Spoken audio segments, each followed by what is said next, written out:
guys, this is Kyle from Hendrick Ceramics. This is going to be part 2 of my rice bowl video. I've got the rice bowl right here. These just came out of the bisque kiln. So I'm going to start the glazing process in this video. You can see that I have applied a black slip down at the bottom of this form. That is going to be unglazed for the final piece. So what I'm going to do first now is I'm going to wax this. So that way when I'm applying my glazes to this pot, the wax resists that glaze and I don't have to worry about sponging off any glaze that gets stuck on there. One part you're going to notice here, this is my stamp, my signature, and I glaze the bottom of that area. And what I put on there, which is really quick to do, is I use the Laguna brand water-based latex, and I just put a little bit on there, and now when I apply my wax, the wax won't stick to that area, so that I can pop that little piece of latex off and then glaze that area. It'll be probably the very last thing that I do once this pot's finished. We'll save that for later.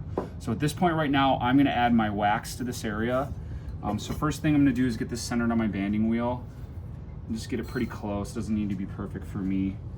One thing I want to mention, when I do these steps, obviously I'm going to be glazing a whole kiln load of at least worth of work.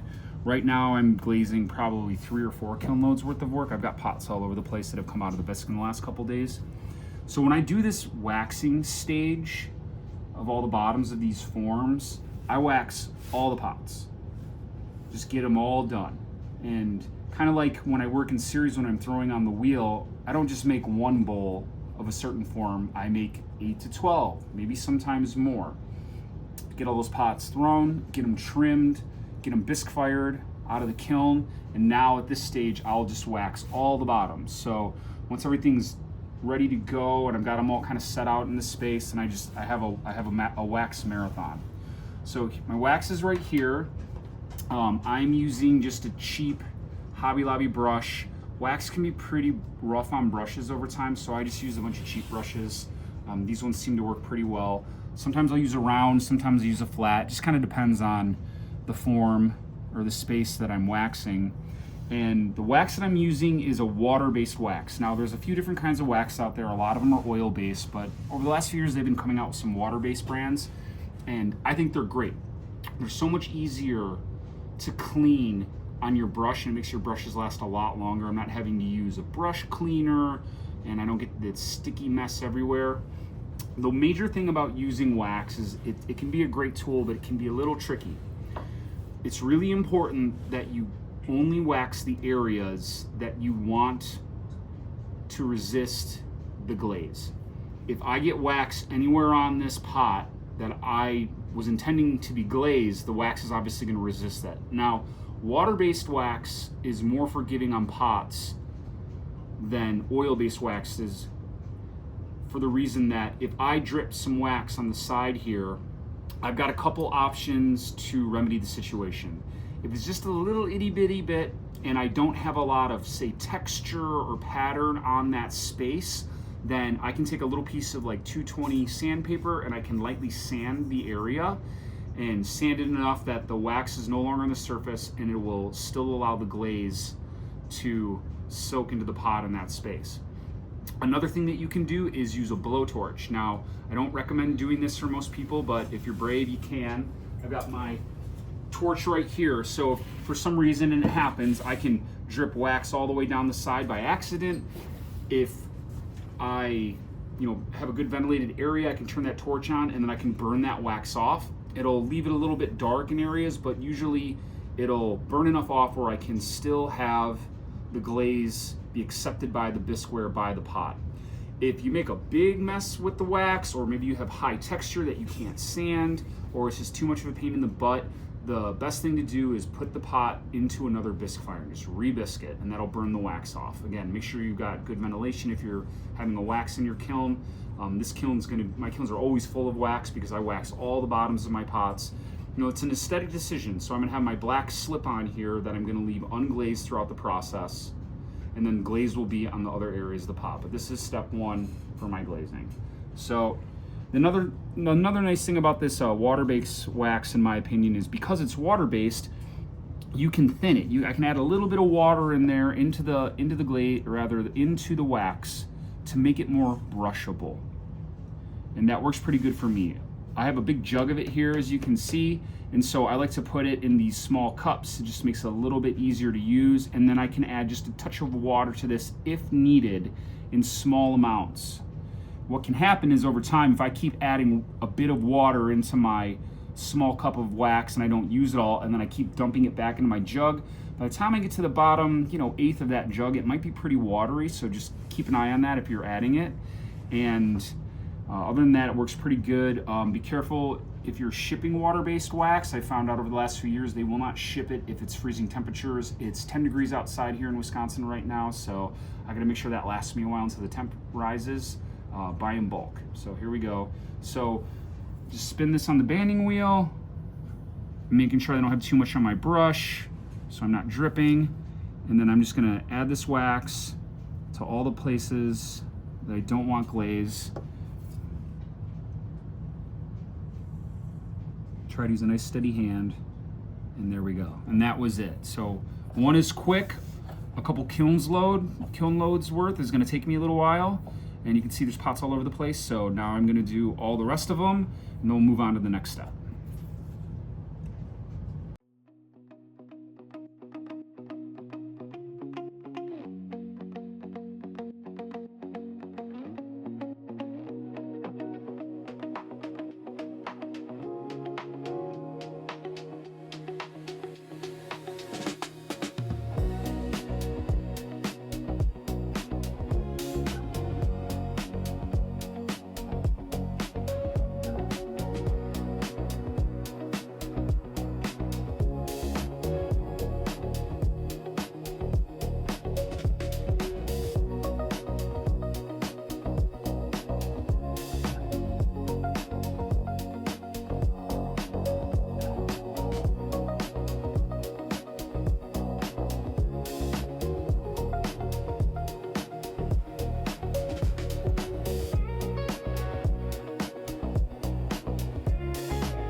Okay friends, so we're at the next step of the glazing process here. I'm going to be glazing the liner glazes plural, in these rice bowls. I'm going to do my black glaze on the rim and then a white satin glaze on the interior, so it's a two-step. So I use all my own glazes that are my own recipes that I've mixed and tested over the years. Glazes can be pretty finicky depending on the application process. If any of you have, quite a bit of experience out there, you know what I'm talking about. Some glazes don't brush that well, and there's things you can do to make your glaze a little bit more brushable, like potentially add a little water, which can be problematic, using a gum solution in the glaze. These glazes that I'm using are high feldspar glazes. They do really well. And my trick here is I usually put on about 3 coats of glaze in a single area, and that gives me pretty good coverage. I've been using these glazes for a long time, so I know how they're gonna react. So step 1 here is I've got my rice bowls ready to go, and I'm gonna hit each rim with the black glaze, and then I'm gonna wax that, and then I'm going to then add the white glaze on the interior. This is just how I do it in my studio production flow. I got pots all around me, and I try to do all the liner glazes all at once, and then if I need to wax them, then wax them all, and then just try to knock out as many steps at the same time as I possibly can, like all liner glazes, all waxing, all exterior glazes. When I go to dip my glazes, I'll do all the amber color, so I'm dipping them all at the same time, just to keep it fluid, so I'm not having to open buckets, close buckets, clean this up, start working over here. It just helps my production go way quicker. So remember to always stir your glazes. If you're using a commercial glaze, it just requires a lot of testing to see how it's gonna react.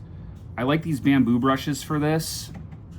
I've been using this one for a long time, so it's pretty worked in. All right, I like a little bit of glaze to run over the edge. It interacts nicely with my exterior glaze I'm going to be putting on the outside. Does a decent effect, and I like that look. I'm actually going to put a little bit more on the outside and just kind of let it be like that, a little bit uneven. It'll create a nice effect. So right now I've got this pot nice and centered on there. So I'm just going to give it a second, and then I am going to wax it while it's on there. Now this is a tricky part here because, as we've discussed with the wax, I need to be very careful to get this wax only on the area that I just glazed. If I get it on the clay, then that clay is going to resist the other glaze that I'm going to put there, and I will have a bare spot, which tends to look pretty icky in an electric kiln, which is what I'm firing in. So I've got my nice brush here, and I'm just going to slowly spin this. And there we go. And you can see there's a little bit of glaze that's not waxed on the outside and on the inside. And that's good. I want my two glazes to overlap slightly, and now I know that all the pieces of that ware will be glazed. And I'm just gonna run down the line and do all of them. The other thing that I should mention, I'm using this water-based wax. Water-based waxes are not designed to be applied over glazes. With my glazes that I've, formulated on myself and through using recipes and line blends and a lot of research and testing, I know that these glazes do well with water-based wax being applied on top of them. Water-based wax is generally only to be used on top of raw clay. The issue that you can have with a water-based wax being applied on top of a glaze is that it can peel. And that really defeats the purpose of what you want to use it for.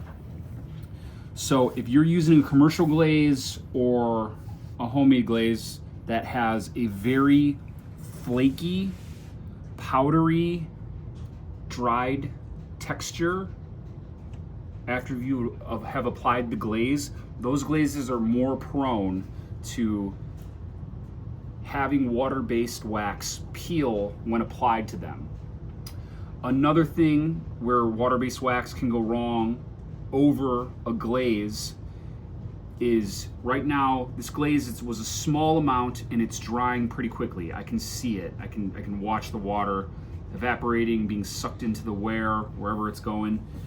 If I were to apply this glaze and it was still pretty wet, not only would applying the water-based wax too quickly mix and mess up the glaze coat, obviously, but if there's still a decent amount of moisture trapped underneath the wax in the glaze, that can cause issue, and that might cause it to peel. So something to be aware of. If this glaze that I'm using here has a very smooth texture once it's dried on the ware pre-firing, and because of that, I feel confident that it's not going to peel. If it does peel, which occasionally you might get a pot or two that might happen to, it's usually in really small amounts, and then I can just add a little dab of glaze there, put a little fresh wax down. It's really not a big deal, but there are some glazes, as I mentioned, that are not conducive to having water-based wax applied to them. So make sure you test it before you start going hard with the materials.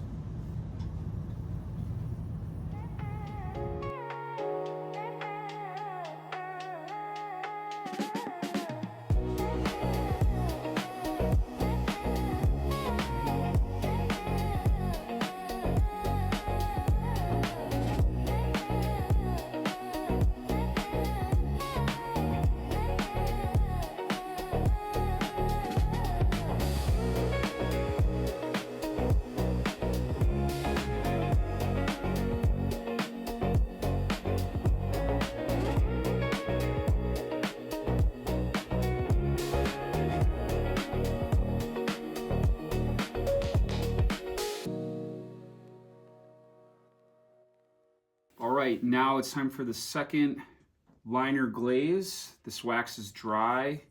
It's looking good. I'm using a different brush now. I don't even know what you call these brushes. I got like a 10-pack on Amazon or whatever. They're just mop brushes, I think, MOP mop brushes. They come in various sizes, very inexpensive. This brush works well for this white liner glaze that I'm using. Just whatever the material composition of this glaze is, it's, you know, it's got a lot of nephsi and some dolomite and whatever. This brush works pretty good for this. So same kind of thing. I'm going to get a nice even layer and try to do about 3 layers of glaze, and that should be good. Try to get it as even as possible.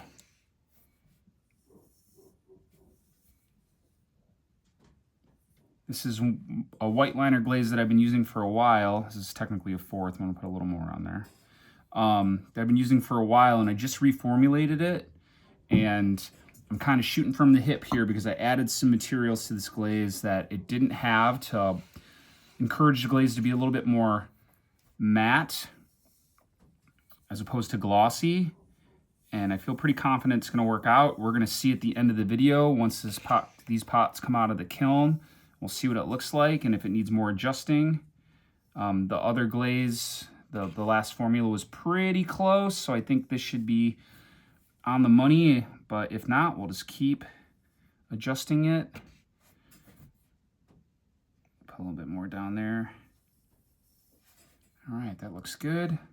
And this is how I do it. Just go down the line, knock them all out, and then we're gonna add wax to the surface of this white glaze once these are all dry, for the reasons of not splashing the exterior glaze onto this white glaze once I'm dipping these pots in my glaze buckets.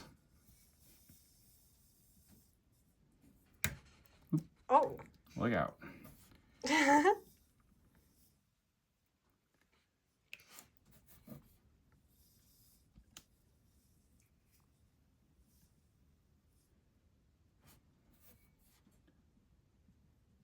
If you're new to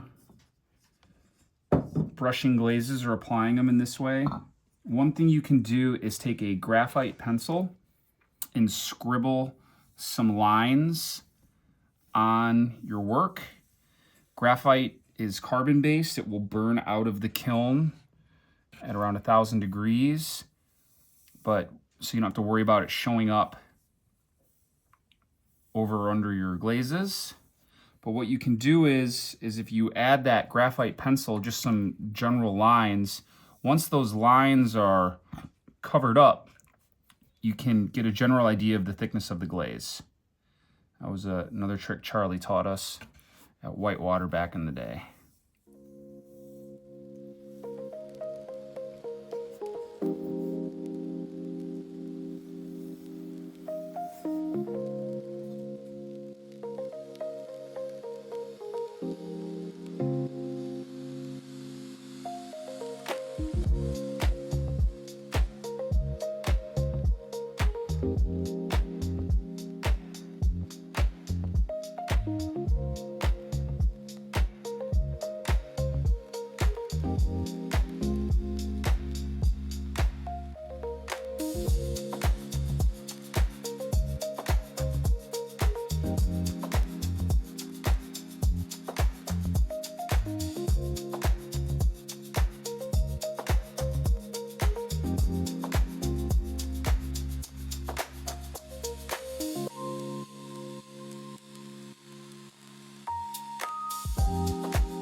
All right, guys, so now it's the final step for glazing the rice bowl. At this point, the bottom portion of the foot has been waxed.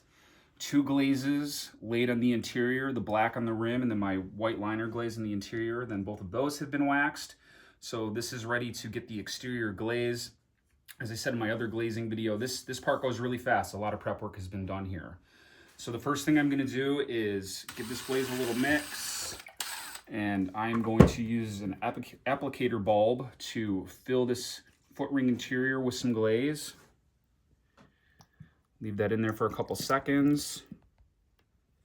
Pour that out. Get my sponge and clean up that area. Be careful not to drip. Sometimes in the past I would put my sponge in the water, come in then to wipe this off, and then I would drip all over the side of the pot. So be careful. If you do that, then you're going to want to let that pot dry for a bit before you end up sticking it in the glaze, because that might be a thin spot there where water has been soaked into the work. So here we go. I know these glazes pretty well, so I usually do about a 3-second dip. You're going to need to test yours to see what works for you. Give that a shake. Give it a flip. Now I'm getting some interesting dripping on the sides here, some unevenness, but I like that in my work. I think that aesthetic really speaks to an object being handmade, hand glazed.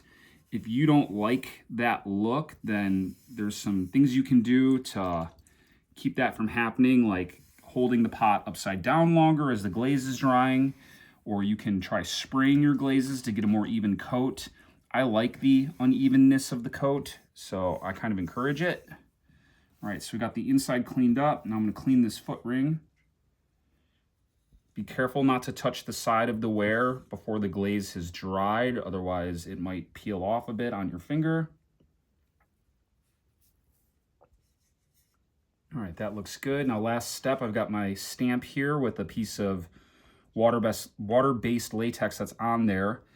And I put that water-based latex to resist the wax. Now this is raw clay there. I'm gonna take my little brush and then I'm gonna glaze that stamp area.